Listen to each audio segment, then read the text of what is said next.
So, okay, we started here with the discussion of atomic absorption spectroscopy. This is the spectroscopy, particularly by absorption of non-excited atoms in the vapor state. So, atomic absorption spectroscopy mainly deals with the absorption of specific wavelength of radiations by the neutral atoms in the ground state. So, this is very important. What is the principle involved? As we are knowing that in the flame photometry, the sample, preparation of the sample, solution, liquid samples, introduction of the sample into the flame, formation of fine droplets and fine residue up to the molecular or atomic level. So formation of these neutral atoms. The important discussion is on formation of a neutral atoms. So these neutral atoms absorb specific wavelength. As we discussed the spectroscopy, that energy difference, delta E, energy difference in the different states, say for example, ground state to the excited state, that much energy difference is absorbed in the absorption spectroscopy, and then further molecular changes are occurs. So in the same way, neutral atoms absorb specific wavelength of radiations from the radiation source, and measurement of intensity of radiations absorbed by the neutral atoms using the detector system takes place in atomic absorption spectroscopy. So very much this technique, this spectroscopy part is very much similar to the flame photometry, flame emission spectroscopy. So the extent to which the radiation of a particular frequency is absorbed by the atomic vapors is related to what? The length of the path transfer and the concentration of the absorbing atoms in the vapors of the solutions. So again, based on the Lambert's and Beer's law, thickness of the sample, concentration of the sample. So this is the analogs to the Lambert's and Beer's law relating to their samples in the sample solution. So different types of the monochromatic beams, radiations incident passing through the atomic vapor of the thickness I. So we can write the equation here based on the Lambert's and Beer's law, that IV is the intensity of the transmitted radiations is equal to I0 into E minus KV into I. So KV is the absorption to coefficient. So again, the same equation based on the Lambert's and Beer's law, we can derive the equation how much the light intensity is absorbed.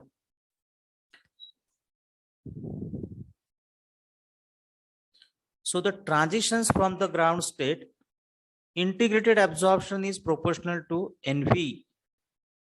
That is the number of atoms per cubic centimeter capable of absorbing the radiations of frequency in a ground state.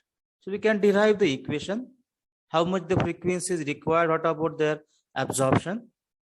So these transitions from ground state to the integrated absorption is proportional to NV, that is the number of atoms per cubic centimeter, how much the sample gets absorbed, how much the radiations are absorbed by the sample, which is approximately atoms per cubic centimeter, and approximates the concentration of the elements in the sample. So again, these are the same repetitions which we studied in the Lambert's and Beer's law. One is relates with the concentration, another law is relates with the thickness. So how much the radiations are absorbed, what about their neutral atoms present in a given solution, etc., etc. So the process of atomic absorption is same as the flame photometry. As soon as we introduce the sample in a sample cell, light source, radiations will ignite and shows the absorption of the electromagnetic radiations by the non-excited atoms, and the energy absorbed by these non-excited atoms detected by the detector system. So you can see here this block diagram, how the process occurs. So solution of finalite through the nebulization unit, where, or say simple, a mixer. At a time, the fuel as well as with some pressure, solutions that get mixed. Then volatilization. Then gaseous molecule, formation of the gaseous, conversion of the sample solution to gaseous state. Then dissociation takes place as usual, atoms, then ionization, formation of an atomic ions, excited molecules, excited atoms, excited ions. So this is the process. Now see the instrumentation pattern. As usual, it will require the radiation source, nebulizers and the burners, monochromators, photomultiplier tubes, recording system. All the instrumentation is same as per the flame photometric technique, or even the monochromator system, photomultiplier. These are the common one, which already you have studied in the UV spectroscopy part, UV spectrophotometry.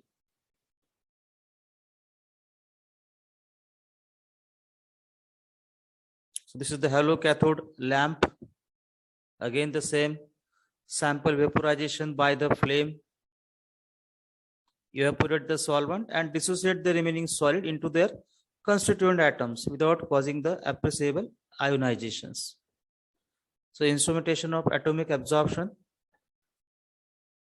Deuterium light source is used.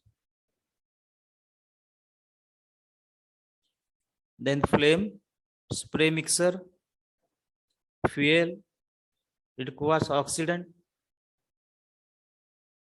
removal of the waste sample, monochromators detector, same as the flame photometry.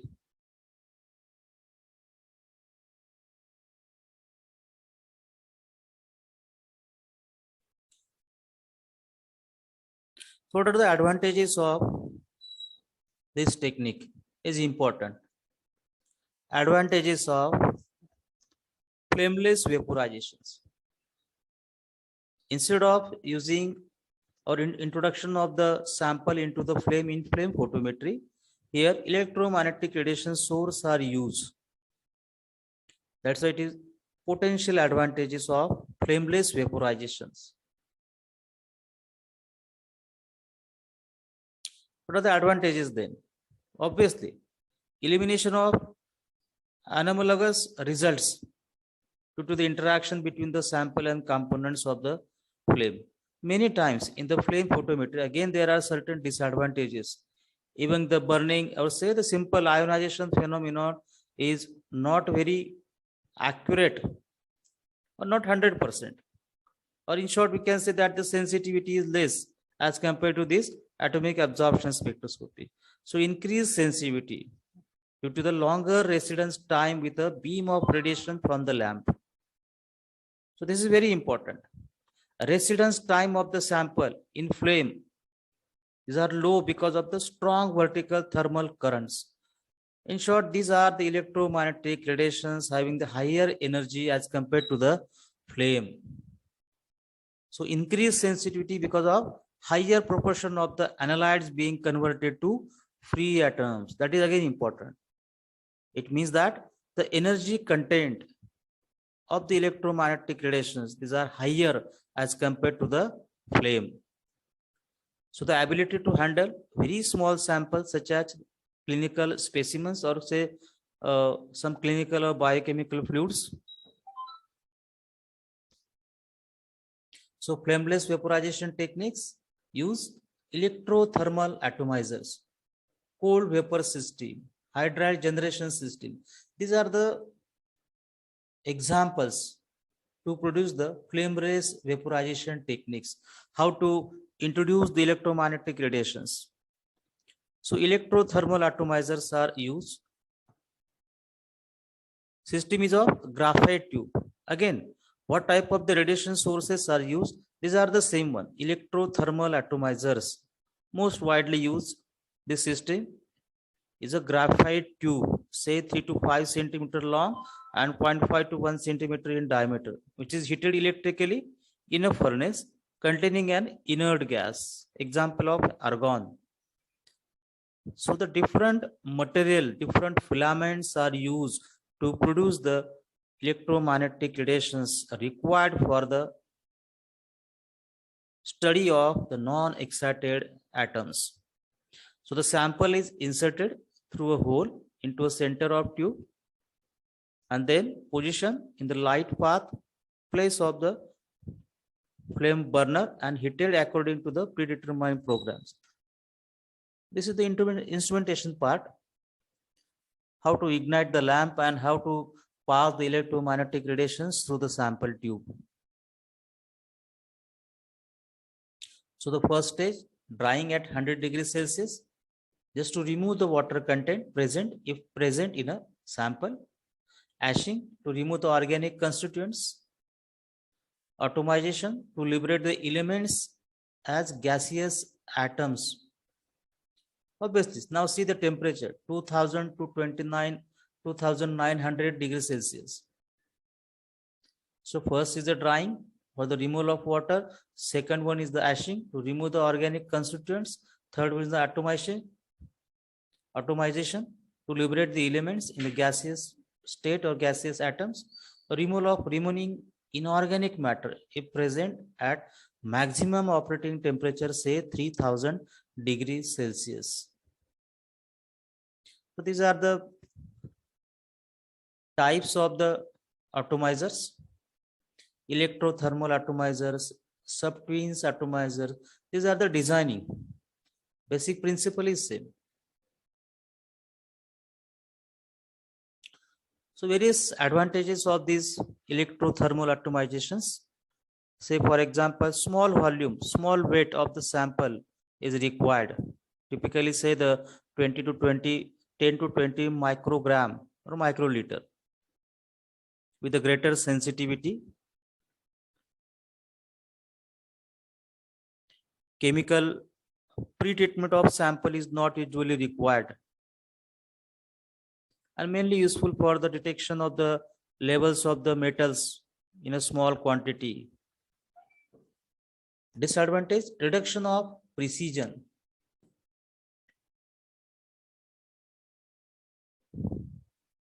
So another technique is involved here, cold vapor system.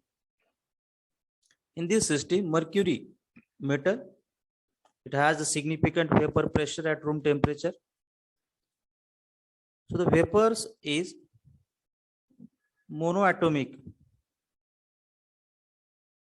and unreactive. It's a non-atomic and unreactive. Thus, it may be entertained in the gas stream and measured by the atomic absorption of this cold vapor.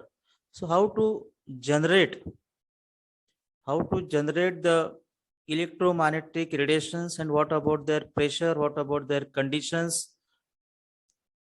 etc., etc. The same discussion is here.